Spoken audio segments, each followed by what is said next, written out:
दोस्तों आज का हमारा टॉपिक है कक्षा 9th का एक्सरसाइज 13.4 जिसमें हमें स्फीयर का सरफेस एरिया या टोटल सरफेस एरिया या कर्व सरफेस एरिया फाइंड करना होता है। ठीक है, तो इसका पहला क्वेश्चन आता है आपके पास, find the surface area of a sphere of radius 10.5 centimetre, 5.6 centimetre, 12 centimetre. ठीक है, तो अब आपको पता है total surface area of sphere होता है 4πr²। तो 4 हमें दिया है, पाई की वैल्यू 22/7 और r इस क्वेश्चन में हमें दिया 10.5 का स्क्वायर, 10.5 का स्क्वायर, इसलिए इसको 2 बार लिखना है आपने मल्टीप्लाई में। अब जो करता है काट सकते हो, इससे कैलकुलेशन ईजी हो जाती है। 7 1 जा 7, 7 1 जा 7, 7 5 जा 35, तो ये 1.5 और 10.5 हो गया। अब बचा है आपके पास 4 और 22, 1.5 और 10.5, ये हमने यहाँ पर लिख दिया। अब इसे पेयरिंग में हमने मल्टीप्लाई कर दिया, 4 को 22 से किया 88 आ गया, फिर 1.5 को 10.5 से किया तो ये आ गया आपका। अब हमारे पास अगला क्वेश्चन है, 88 पॉइंट को मल्टीप्लाई करा इसको, तो ये आ गया आपके पास 13.86। ठीक है, इसकी कैलकुलेशन करना। अब सरफेस एरिया इसी तरीके से हम सेकंड का निकाल सकते हैं, 4πr², इसमें r आपका चेंज हो गया, 5.6 हो गया, 2 बार लिख दिया, जितना करता है उसे हम काट सकते हैं। 7 1 जा 7, 7 8 जा 56, तो 0.8 आ गया। ठीक है, अब आपके पास जो बचा है वो है 4, 22, 0.8, 5.8। अब पेयरिंग में आप इसको मल्टीप्लाई कर दो, 4 को 22 से, फिर 0.8 को 5.6 से। ठीक है, 22 को 4 से किया 88 आ गया, 0.8 को 5.6 से किया 4.548 आ गया। अब इनको आपस में आपने मल्टीप्लाई कर लेना है। ठीक है, इस प्रकार से आप।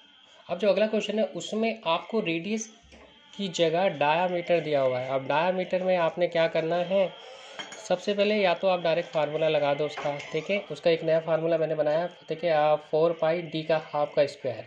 ठीक है, या फिर इस क्वेश्चन में इसका हाफ कर दो, हाफ करने के बाद आर लगा दो यहाँ। ठीक है, ये आपके ऊपर डिपेंड करता है। ठीक है, या सरफेस एरिया आपका ये फार्मूला भी होता है। अगर आपको रेडियस डायमीटर दिया है तो तब आप इसका ये भी लगा सकते हो फार्मूला। ठीक है, अब देखो इसमें हमने लगाया तो यहाँ पर था हमारे पास 4πd, डी यहाँ पर 14 था, 14 को डिवाइडेड बाई 2 कर दिया हमने, तो 7 आ गया, 7 स्क्वायर हो गया। 7 को 2 बार लिख देना है मल्टीप्लाई में, क्योंकि इसकी पावर 2 है। अब 7 से 7 आपका कैंसिल हो गया, 4 × 22 और 7, अब ये आपका बच गया है। अब इसको मल्टीप्लाई किया, 4 को 22 से 88 आ गया, फिर 7, अब हम इसको मल्टीप्लाई करेंगे तो 616 आ जाएगा। इसी प्रकार से हम दूसरे का ले सकते हैं 21। अब 21 ले लिया हमने यहाँ पर, 21 हाफ स्क्वायर। अब 21 हाफ कर दिया हमने स्क्वायर, तो 2 बार लिख दिया, यहाँ से ये कट गया। ठीक है, 3 हो गया। ठीक है, अब देखो, अब इस 2 से 2 1 जा 2, इससे 2 कट गया, फिर एक 2 रह गया, इस 2 से ये 2 कट गया। तो इस प्रकार से जो इसके नीचे वाले हैं वो सारे ख़त्म हो गए। ठीक है, अब बचा यहाँ पर 22, 3 और 21, 22, 3 और 21। अब इसको मल्टीप्लाई किया पेयरिंग में तो 6 6, इसका आ गया 2 1। अब मल्टीप्लाई करने में ये आ जाएगा 1386। इसी प्रकार से आप इसका थर्ड क्वेश्चन कर सकते हो। ठीक है, अब हम इसका करते हैं तीसरा क्वेश्चन। तीसरे क्वेश्चन में आपको याद होगा यहाँ पर जो डी दिया होता है डायमीटर, वो दिया था आपको 3.5। 3 पॉइंट का हाफ किया, 3.5 को लेकर हमने इसको 2 टाइम्स लिख दिया। ठीक है, अब जितना कटता है उसे काट सकते हो। 7 5 जा 35, तो यहाँ से ये इससे कट गया, ये 2 इससे कट गया, 2 हो गया, 2 से 2 कट गया, तो यहाँ रह गया आपके पास 22, 0.5, 3.5। अब पेयरिंग में इसको मल्टीप्लाई कर देना, इसको इससे किया या इसको इससे किया। ठीक है, लेकिन इस क्वेश्चन में हमने इसको पहले किया, तो इसको किया तो 1.75 आ गया, और ये 22 को 1.75 से किया तो 38.5 स्क्वायर सेंटीमीटर आ गया आपका आंसर। अब जो अगला क्वेश्चन आता है वो हमारा आता है, find the total surface area of A hemisphere. Hemisphere का मतलब होता है आधा, आधा गोला। ठीक है, आधा कोई भी होगा आपके पास स्फीयर, उसको हम कहते हैं हेमिस्फीयर। पूरे का फार्मूला होता है सरफेस एरिया का 4πr², तो हाफ का हो गया आपके पास क्या, इसका आधा कर दो, आधा कर दिया तो आ गया 2πr²। ठीक है, लेकिन इसने कहा है इसका टोटल निकालना है। देखो जब हेमिस्फीयर है, ठीक है, उसका टोटल सरफेस एरिया निकालना होता है, तो इसका मतलब ये हो गया ये हेमी हो गया, ये ऊपर से भी बंद है। अब बंद है तो ये वाला पार्ट जो आउटर होता है ये तो होता है CS से, और ऊपर वाला क्योंकि सर्कल इसका बन गया πr²। ठीक है, तो अब इस क्वेश्चन में जो सरफेस एरिया ऑफ हेमिस्फीयर आएगा, पहले आ जाएगा curve surface area of hemisphere plus में एरिया ऑफ टॉप जो कि सर्कल है। तो सर्कल का एरिया होता है पाई आर स्क्वायर, तो 2 पाई आर स्क्वायर प्लस में पाई आर स्क्वायर, ये 2 पाई आर स्क्वायर, ये भी पाई आर स्क्वायर है, दोनों को प्लस करेंगे क्योंकि इनका जो पीछे वाला है वो बिल्कुल सेम है, ठीक है, ये लाइक टर्म्स हो गई एक तरह से देखा जाए। तो 2 pi r square 1 pi r square is equal to 3 pi r square. अब हम इसकी वैल्यू प्लेस कर देंगे, तो 3 पाई की वैल्यू 22/7 और यहाँ पर रेडियस हमें 10 दी हुई है तो 10 ले लिया, 10 को 2 टाइम्स लिखना है तो 100 हो गया आपका, ठीक है। अब हमने इसको इससे मल्टीप्लाई करना, ठीक है। तो अब हमने क्योंकि हमने यहाँ पर जो पाई की वैल्यू लेनी थी वो हमें क्वेश्चन में दिया 3.14, तो यहाँ पर भी हम 3.14 ले लेंगे, ठीक है। अब हम इसको मल्टीप्लाई करते हैं, अब आप चाहे इसको करोगे चाहे इसको, तो इससे इजी हो जाएगी क्योंकि हम मल्टीप्लाई करेंगे तो ये पॉइंट इधर चला जाएगा और इसकी वैल्यू आ जाएगी 314 आ गई। अब हम इसको 3 से मल्टीप्लाई करेंगे तो आंसर आ जाएगा 942, इसको देखिए स्क्वायर से। अब आपका जो क्वेश्चन आता है फोर्थ, उसमें आपको 2 बैलून दिए गए हैं, एक बैलून जो है 7 सेंटीमीटर है, लेकिन जब इसको फुलाया जाता है तो इसकी जो रेडियस होती है बढ़कर 14 सेंटीमीटर हो जाती है। तो दोनों का सरफेस एरिया निकालना और उनकी रेशियो, ठीक है। तो समझ लो ये 2 क्वेश्चन दिए, इसमें R7 है R14 है, दोनों को अलग अलग करो, फिर दोनों की सरफेस एरिया निकालो, उनकी रेशियो निकाल दो, यही हमने यहाँ किया है। तो पहले ये 7 सेंटीमीटर लेकर हमने इसका सरफेस एरिया निकाला जो आ गया 4 पाई R1, इसे हमने R1 माना, R1 स्क्वायर, और इसका भी सेम वैसे ही निकाला सरफेस एरिया ऑफ, ठीक है, this value 4 pi R square, इसका जो R था वो R2 था इसलिए हमने R2 लिखा है।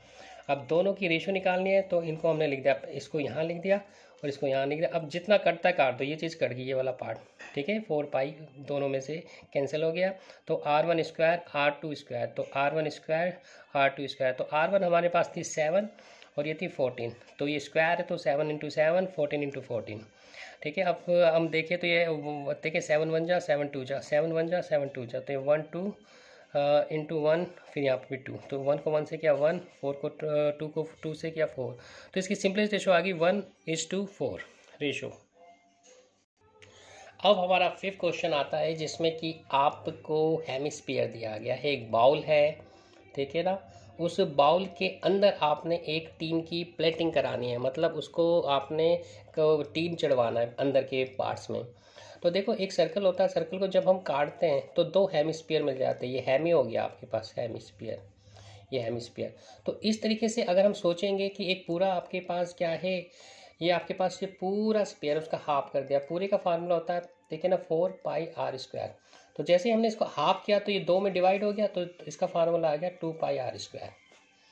तो वही चीज़ दिखाने के लिए मैंने कहा कि ये स्पेयर लिया, इसका हाफ कर दिया हमने, ये हाफ हो गया तो ये हाफ निकाल दिया, तो ये बन गया हेमिस्फेरिकल बाउल जिसकी रेडियस डायामीटर हमें 10.5 सेंटीमीटर दिया हुआ है क्वेश्चन में, तो हमने इसका हाफ कर लिया क्योंकि डायामीटर का हाफ रेडियस होता है, तो 10.5 डिवाइडेड बाई 2, तो ये आपकी रेडियस होगी।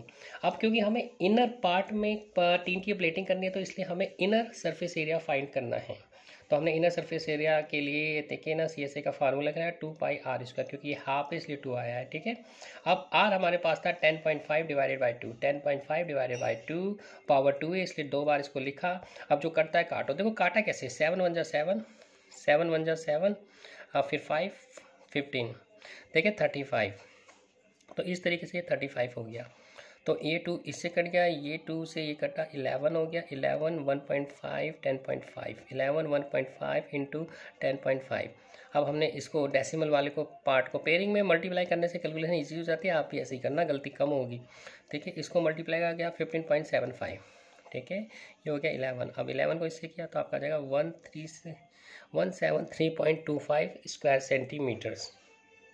तो ये तो आ गया था हमारा इनर ठीक है ना curve surface area of hemispherical bowl, लेकिन यहाँ पर हमें उससे देखिए टीन प्लेटिंग कराने की रेट भी दी थी, तो हमें टोटल कॉस्ट निकालनी थी, जो रेट थी वो आती है आपके पास ₹16 पर 100, ठीक है, सेंटीमीटर। तो इसका मतलब ये हो गया कि 100 ठीक है स्क्वायर सेंटीमीटर के लिए आपको 16 रुपये देने हैं। तो जब भी ऐसा क्वेश्चन आता है तो रुपीज़ को ऊपर लिख लिया करो और नीचे जो भी चीज़ दिया होगा उसको नीचे आप लिख सकते हो डिवाइड में। तो इसके लिए हमने लिया cost of plating rate multiply by area, तो यहाँ पर हो गया 16 डिवाइड बाई 100 रुपीज़ इंटू जो आपका एरिया आया जो कि 173.25 आ गया, ठीक है। आप 16 को इससे मल्टीप्लाई करोगे फिर डिवाइडेड बाय 100 करोगे तो आपका आंसर आ जाएगा 27.72 रुपीज़। अब आपका अगला क्वेश्चन 6 आता है, जिसमें कि आपको रेडियस फाइंड करनी है और आपको टोटल सरफेस एरिया। ठीक है, एक चीज़ और याद रखना यहाँ पर, देखिए जब आपको सिर्फ सरफेस एरिया पूछा जाता है तो वो टोटल सरफेस एरिया ही होता है। देखिए यहाँ पर देखिए सरफेस एरिया पूछा गया है, ये दिया हुआ है आपको, मतलब ये टोटल सरफेस एरिया दिया है जिसका फार्मूला होता है 4πr²। देखिए मैंने पहले भी अपने वीडियो में बताया था कि जब भी आपको कोई चीज़ निकालनी होती है तो पहले आप ये फाइंड करो आपको क्या क्या गिवन है, और गिवन में से कौन सा जो फार्मूला बेस है, मतलब जो फार्मूले से निकलता है, और जो आपको फार्मूला बेस निकलता है तो उसी का फार्मूला रिपीट करो तो अननोन जो होगी ना आपके पास आइटम्स वो निकल आएगी। तो यहीं पर भी आप वही करेंगे, हमें सरफेस एरिया दिया है तो सरफेस एरिया की फार्मूला हमने रिपीट किया 4πr²। ठीक है, और यहाँ पर ये गिवन था, इसकी जगह ये रख दिया। अब इसको हम सिंपलेस्ट फॉर्म में करेंगे तो हमारा आर फाइंड हो जाएगा। देखो आर हमने कैसे फाइंड किया है, इसका फार्मूला हुआ ये 22/7, इसको किया 4 को 22 से 88 डिवाइडेड बाई 7 इंटू r²। अब हम इसको देखें ना इधर कर लेते हैं, पलट सकते हैं हम ऐसे, लेफ्ट हैंड साइड को राइट हैंड को लेफ्ट हैंड कर सकते हैं। तो ये आ गया। अब यहाँ पर अब ये पूरा इससे मल्टीप्लाई है, ये वहाँ जाके हो जाएगा डिवाइड। ठीक है, रूल होता है हमारा ये। अब r², अब हमें जब भी डिवाइड होता है ना, डिवाइड को मल्टीप्लाई में अगर कन्वर्ट करना होता तो रेसिप्रोकेट कर देते, तो 7 ऊपर चले जाएगा और 88 नीचे। तो यहाँ पर हमने इसको देखिए डिवीज़न को मल्टीप्लाई में कन्वर्ट कर दिया, इसके लिए हमने इसको रेसिप्रोकेट कर दिया। अब 7 ऊपर और 88 नीचे चला गया। ठीक है, अब हम जो कटता है काट दो, कटने ठीक है, काटने से या कैंसिल करने से कैलकुलेशन इजी हो जाती है। यहाँ पर मैंने 11 के टेबल से किया, 11 8 जा 11 1 जा 11 4 जा, फिर दोबारा किया तो फिर हमारा किस से चला गया 7 से गया है। ये 11 से नहीं, हमने 7 से काटो पहले, 11 से भी चला जाएगा, आपके ऊपर है जैसे मर्जी आपने काटना चाहता है। ठीक है, वो इजी हो जाता है कैलकुलेशन, क्योंकि 88 11 के टेबल में आता है, ये भी 11 के टेबल में 154 आता है। चाहो तो 11 से काट लो, लेकिन यहाँ पर इसको 7 से काटा गया है।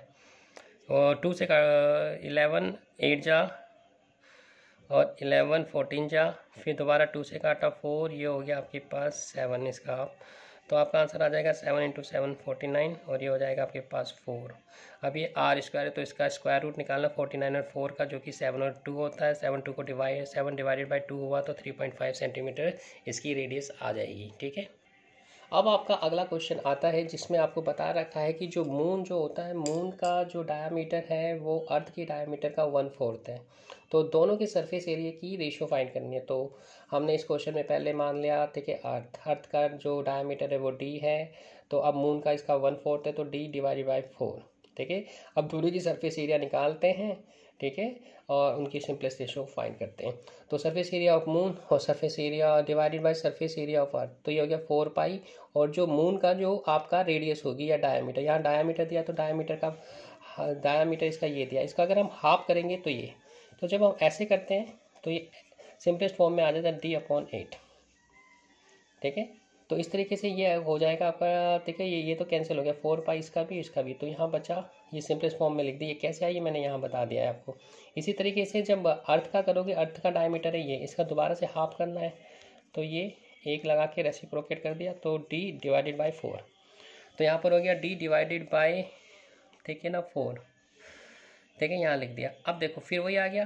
ठीक है, जो आपका न्यूमरेटर है ये ऊपर वाला जो है और डिनोमिनेटर है, दोनों ही आपकी रेशनल नंबर में। तो जब भी ऐसा क्वेश्चन आ जाए तो नीचे वाला जो होता है आपका, ठीक है, डिनोमिनेटर, उसको रेसिप्रोकेट करके मल्टीप्लाई कर देते हैं। पहले हमने इसको खोल दिया, d² हो गया, ये 64 4 हो गया, ये हो गया d², ये हो गया, इसका भी स्क्वायर किया, 4 का स्क्वायर होता है आपके पास 16।